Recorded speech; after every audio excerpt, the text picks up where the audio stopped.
Hey there, and welcome back to the deep dive.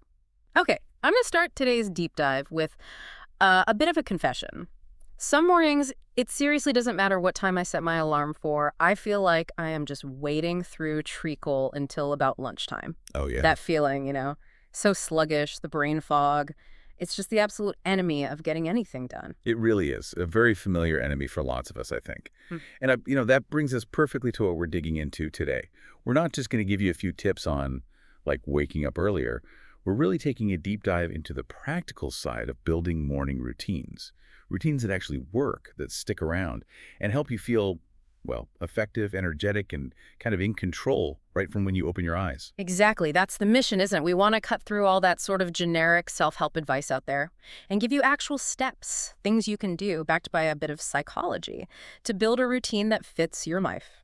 And as always, just remember, you're getting sort of a two-for-one deal with this deep dive. You're getting genuinely useful insights that could really change your day, and you're practicing understanding clear, natural, pretty high-level English.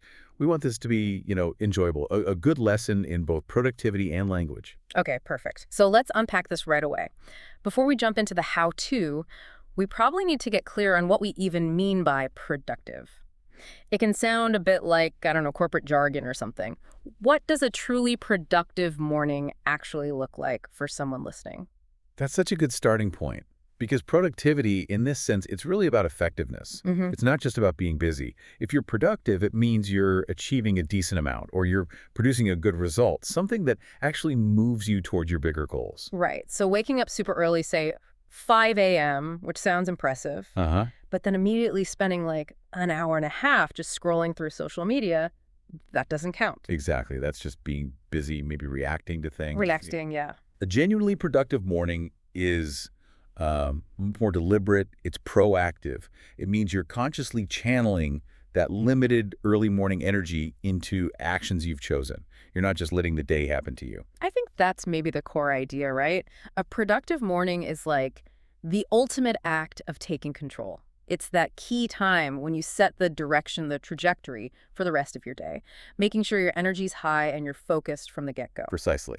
It sets the tone. Okay, foundation laid. So Yeah. how do we actually make those early hours deliberate and proactive? People often think successful mornings are just willpower or maybe magic. Yeah, wishful thinking perhaps.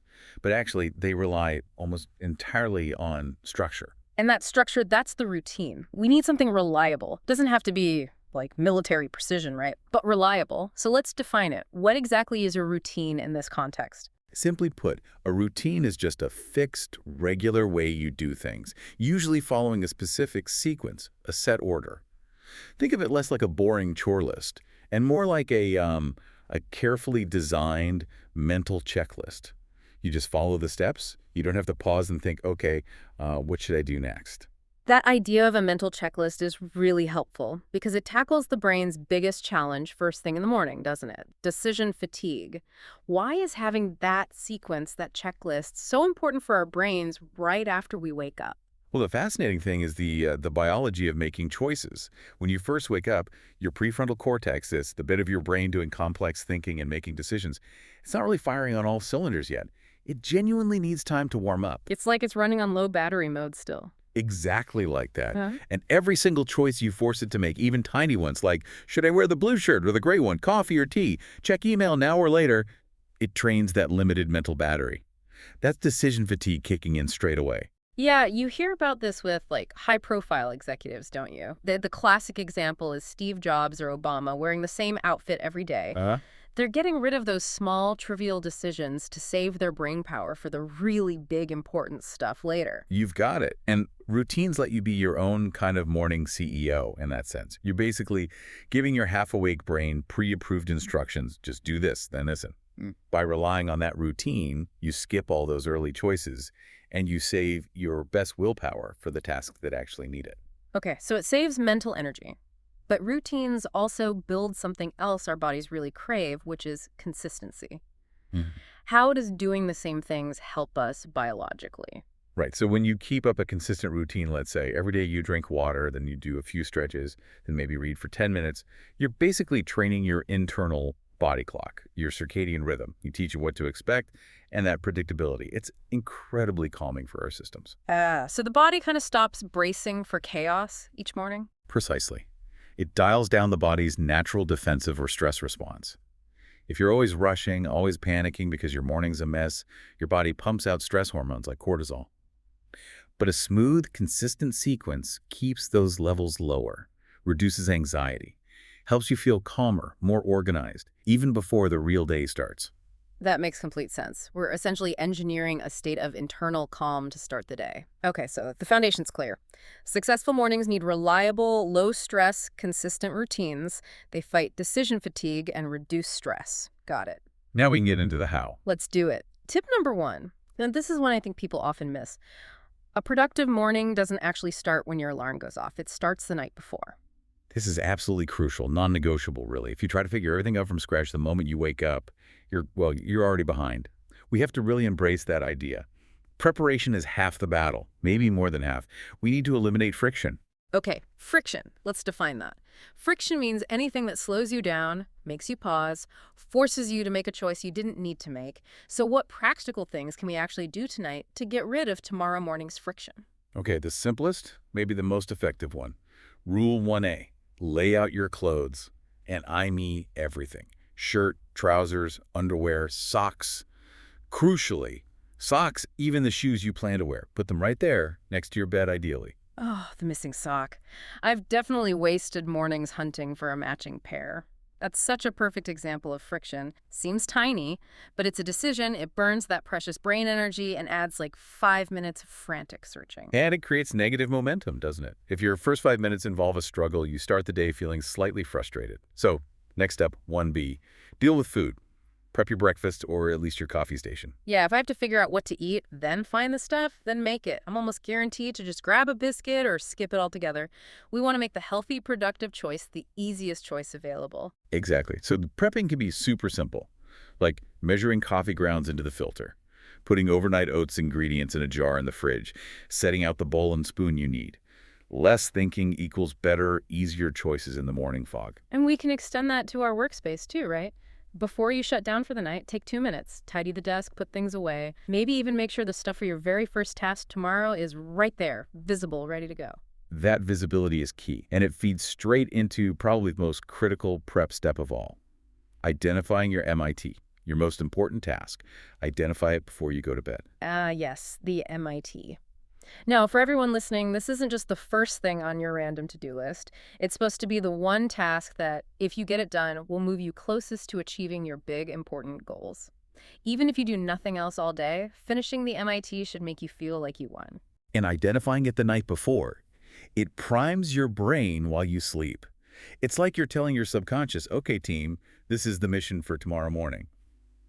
It gets rid of that awful feeling of indecision when you wake up, staring blankly and wondering, where do I even start? Okay, but what if my MIT, the thing that really moves the needle towards my goal, say, writing a huge section of a report or creating a whole new presentation, feels massive, overwhelming? If I label that giant thing as my MIT, won't I just feel paralyzed when I see it in the morning? That's a brilliant, absolutely critical point. Your MIT should never feel paralyzing, and never.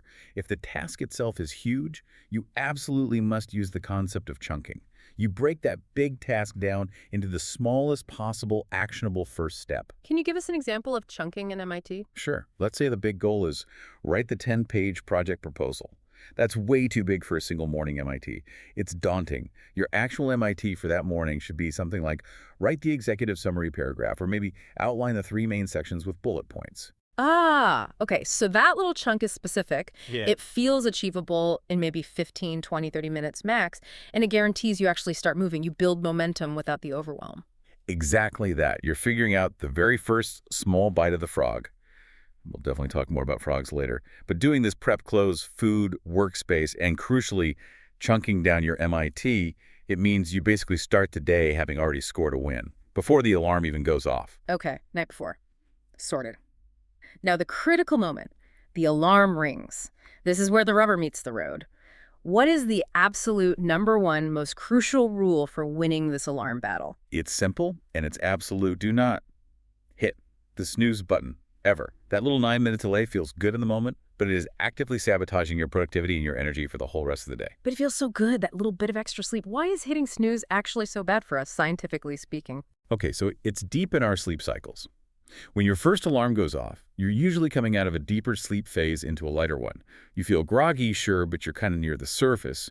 When you hit snooze, you basically trick your brain. You tell it, false alarm, go back to sleep. So it tries to start a new sleep cycle, often diving back into a deeper stage, maybe NREM or even REM sleep. And then, bam, 9 minutes later, the alarm just rips you out of that deeper phase. Precisely. And that awful feeling, that really heavy, disoriented, foggy head, that's called sleep inertia. You end up feeling much, much worse than if you just dragged yourself out of bed on the first alarm.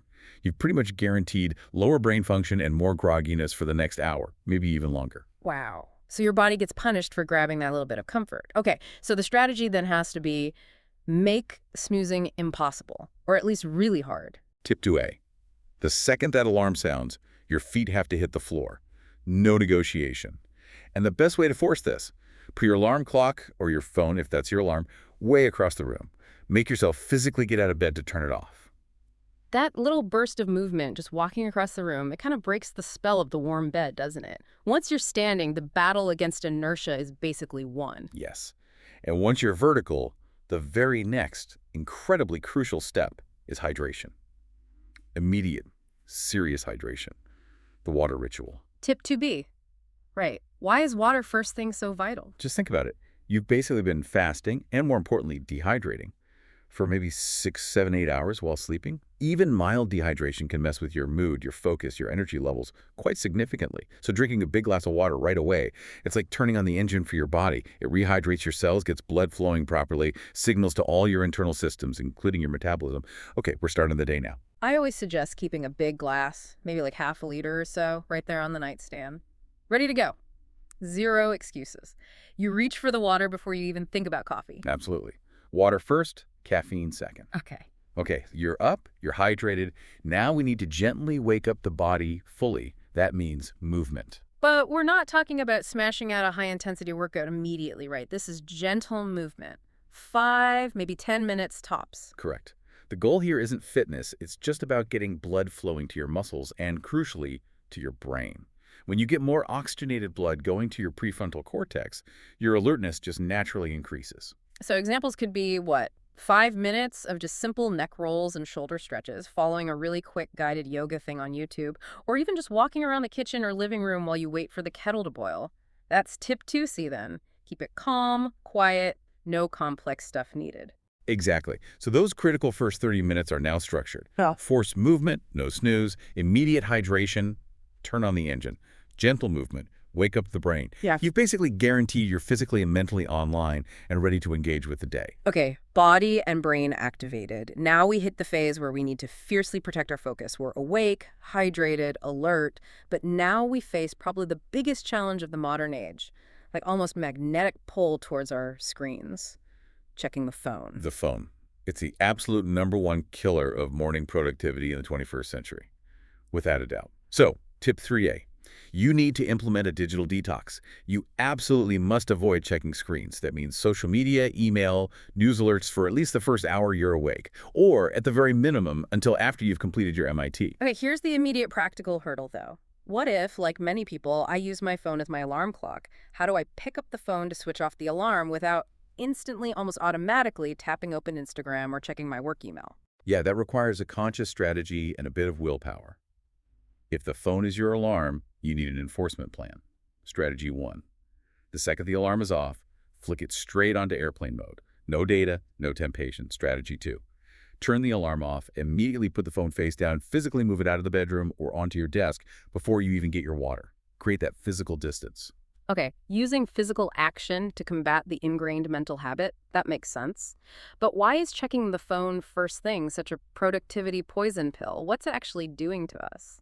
Because the second you look at that screen, you immediately shift into a reactive state. Every single email, every notification, every news headline, every text message, it's basically a demand on your time or your attention. And usually it relates to other people's agendas and priorities, not your own. So you end up spending that first precious hour when your focus could be at its peak just reacting to external noise It spikes your stress, and you instantly lose control over your own morning. So we end up using our best, highest willpower time, basically putting out fires or dealing with someone else's stuff, instead of being proactive, creative, doing our important work. Precisely. We need to protect that window of peak attention, because this is when you're going to tackle the day's biggest challenge. Which brings us nicely to tip 3B, using that protected focus time to eat the frog. Ah, eat the frog. I love that phrase. It sounds so, well, unpleasant, but it's such a brilliant productivity concept. It comes from a famous quote, often attributed to Mark Twain, though maybe not actually his. But the idea is, if the first thing you do each morning is eat a live frog, you can go through the rest of the day knowing that probably the worst thing that's going to happen to you all day is already behind you. And metaphorically speaking, the frog is that big, ugly, daunting task, basically your MIT, the thing you're most likely to procrastinate on later if you don't tackle it now. Exactly. So right after your digital detox, your water, your gentle movement, when your willpower and focus are theoretically at their highest days, you hit that hardest task first. Even if you only dedicate, say, 15, 20, maybe 30 focused minutes to chipping away at that challenge, you gain this huge sense of accomplishment and momentum. Oh, I can totally see the psychological boost. If I manage to knock out even part of the one thing I was really dreading, the rest of the day must feel so much lighter. Like it's all downhill from there. A massive win early on. It really is. It creates what productivity folks call cognitive momentum. You feel capable, you feel successful. Now contrast that with saving the frog for, say, 3 p.m. You're tired, you've been distracted 100 times, your willpower is low. You're almost certainly going to put it off again, which leads to stress, guilt, procrastination. Eating the frog first ensures you get that important win before the world's distractions fully invade your headspace. Okay, so we've built this powerful framework: prep, alarm battle, focus protection. But, life happens. Things get messy. Which brings us to the flexibility paradox. Right. This idea that, yes, we need consistency for the routine to work, but life constantly throws curveballs, doesn't it? A kid gets sick, you have a super early flight, a last-minute meeting gets scheduled right when you normally do your MIT. If the perfect routine is impossible that day, how do we stop the whole thing from just collapsing? The solution is tip 4A. You have to balance that consistency with adaptability. And the key is identifying the absolute non-negotiable core pillars of your routine.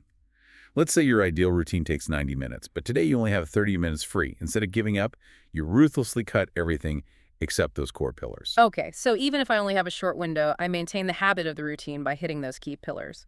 What would you say are the absolute bare minimum, the non-negotiables? For me, it's 3 things. 1, getting up without hitting snooze, that's foundational.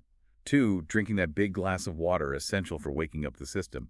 And 3, spending just 10 or 15 minutes intensely focused on the most critical small chunk of your MIT. Even on the most chaotic morning imaginable, if you manage to tick off those 3 things, you maintain that feeling of control, that feeling of success. You still feel like you won the morning, even if it was abbreviated. That feeling of winning, yeah, it's so important for keeping the momentum going psychologically. Yeah. Okay, another huge mistake people make, myself included sometimes, is trying to launch this massive, perfect, all singing, all dancing routine right from day one. Oh, yes. The New Year's resolution trap applied to mornings. That's tip 4B. You absolutely must start small and scale up slowly. If you decide that tomorrow morning you're going to wake up 2 hours earlier, meditate for 30 minutes, run 5K, journal, and learn Japanese, you're going to crash and burn by Wednesday. Guaranteed. You'll give up everything. It's just too big a leap. The barrier to entry is way too high. We have to respect that building habits takes time, right? It's not an overnight switch. It really requires sustained, consistent effort over time. So the strategy is much simpler, much more sustainable. Start with just one small, almost ridiculously easy change, like maybe just a glass of water. Nothing else changes yet. Do only that one thing consistently every single morning until it feels completely automatic, like you don't even have to think about it. Research suggests this usually takes around 2 weeks, maybe a bit longer for some habits. And only when that one habit feels totally ingrained, totally automatic, then you add the next small piece, maybe the 5 minutes of stretching.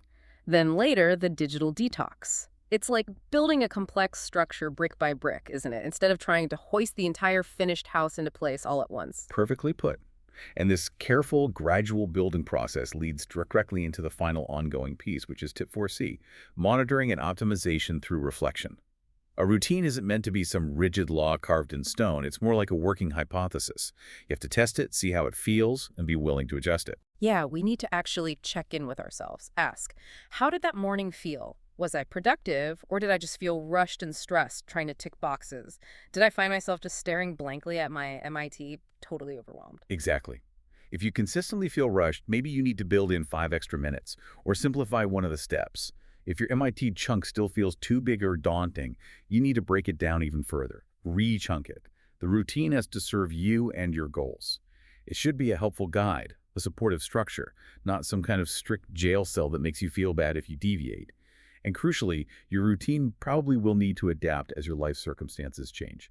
Otherwise, you'll eventually just abandon it because it no longer fits. Okay, this is all incredibly practical. Right. And, thinking about our listeners who are tuning in partly to improve their English, this whole framework, the consistency, avoiding friction, starting small, chunking tasks, it applies so perfectly to learning a language, doesn't it? Absolutely. It's almost a perfect analogy. One of the biggest struggles for language learners is exactly that lack of consistency. People try to do these massive 5-hour study sessions on a Sunday, feel exhausted, and then do absolutely nothing from Monday to Friday. That's the total opposite of a productive learning routine. It's like trying to eat that whole massive frog in one go, leads straight to burnout, frustration, feeling like you're not making progress. So we need to encourage listeners to make English study a small, non-negotiable part of their morning MIT system. Yes. Leverage that golden window of peak brain freshness right after you've hydrated and moved a bit. That's the prime time to tackle your English MIT. Use your highest willpower when it's naturally available to work on the hardest parts of language learning, usually active recall, production, or grappling with complex grammar. Okay, can we give our listeners maybe 3 really specific, super low-friction examples of a 15-minute English MIT they could slot into that protected morning focus time? Great idea. Okay, example 1. Targeted vocabulary review. Don't just passively scroll through a flashcard app. Instead, pick maybe 10 difficult words or phrases, spend 15 minutes actively reviewing them, say the pronunciation out loud. Try using each one in a short, simple sentence you create yourself. Nice. Very specific, measurable output. Even if you only master 5 of the 10, that's real progress. What's example 2? Example 2, the 60-second summary drill. Find a short, maybe 3 to 5 minute, reasonably complex audio clip in English like a news segment or part of a podcast like this one. Listen intently. Then immediately try to record yourself summarizing the main 2 or 3 points in just 60 seconds. This forces active listening, comprehension, information retrieval, and speaking practice all packed into one short burst. Oh, I like that. It uses the active, creative part of the brain that's hopefully freshest in the morning.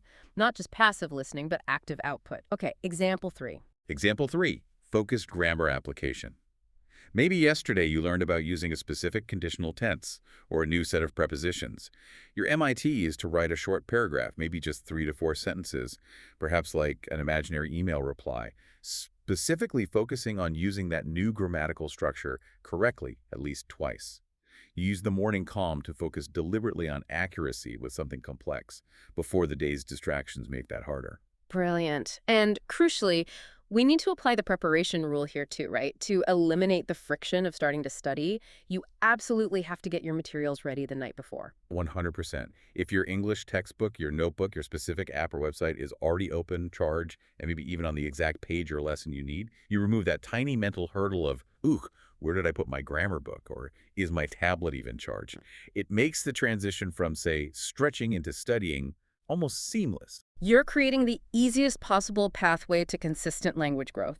Seriously, a focused 15 minutes every morning is infinitely more powerful for building confidence and fluency than 3 hours of stress cramming every few weeks. This routine is the key. Absolutely.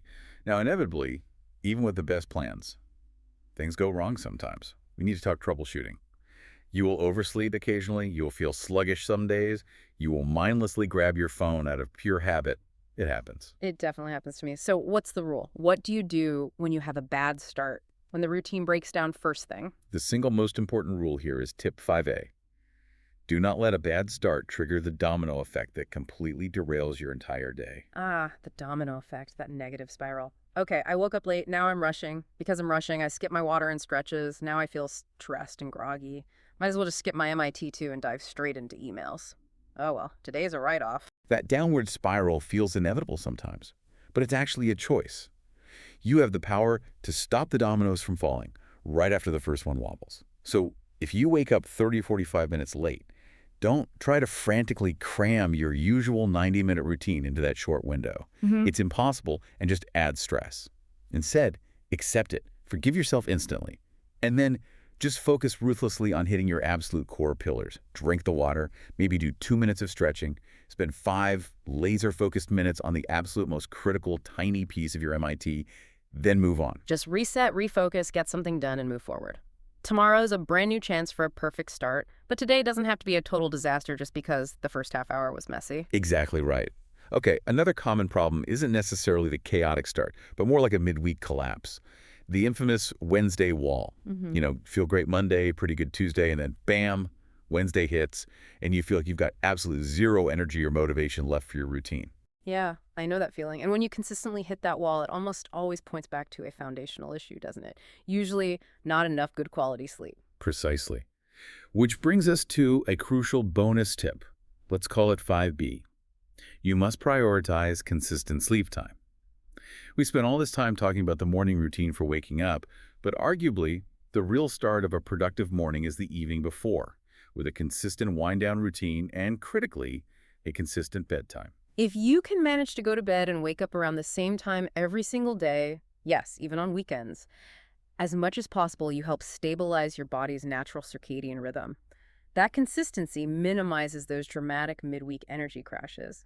Good quality, consistent sleep is the fuel that powers the whole morning routine engine. Remember, the ultimate goal of everything we've discussed in this deep dive isn't about achieving absolute rigid perfection every single day. That's impossible and sets you up for failure. The real goal is commitment to the process. A truly successful, productive morning is, quite simply, a consistent one, even if it's imperfect. That is such a good way to frame it. Okay, that was an incredibly thorough blueprint for taking back control of the morning using prep, psychology, focus. Fantastic stuff. Let's just quickly recap those 4 main pillars we covered, the key takeaways for everyone listening to maybe start thinking about today. Okay, pillar 1 was preparation, winning the night before. That means identifying and, crucially, chunking down your MIT, your most important task, into something small and actionable. And also laying out your clothes, prepping your food or coffee, removing those friction points. Pillar 2, winning the alarm battle. Absolutely no snooze button, fight that sleep inertia. Get your feet on the floor immediately, hydrate with a big glass of water straight away, and do 5-10 minutes of gentle movement to wake up your body and brain. Pillar 3, protecting your focus. Implement that digital detox, no screens for the first hour, or at least until the MIT is done. Use that precious window of peak attention and willpower to eat the frog, tackle that small, chunked MIP first thing. And pillar 4, consistency and adaptability. Start really small with just one tiny habit change and scale up slowly over weeks. And remember, if life throws you a curveball and the full routine isn't possible, fall back on your core pillars, no snooze, water, tiny MIT to stop the domino effect and maintain momentum. Be flexible. We really hope this deep dive has given you some concrete, actionable steps you can use to reclaim your mornings and make them work for you, not against you. So here's a little challenge as we wrap up. What stands out to you right now from all this? Maybe before you even move on to the next thing today, take literally 2 minutes. Identify and chunk down your MIT for tomorrow morning. You can start winning tonight. Yeah, great challenge. And just remember, especially for language learners, applying the same consistency, this focus, this idea of small, regular wins to your English study, that is absolutely how you build real confidence and skill over time, making it a simple, everyday part of your routine. Thanks so much for tuning in to the deep dive today. We really appreciate you listening. We'll catch you on the next deep dive.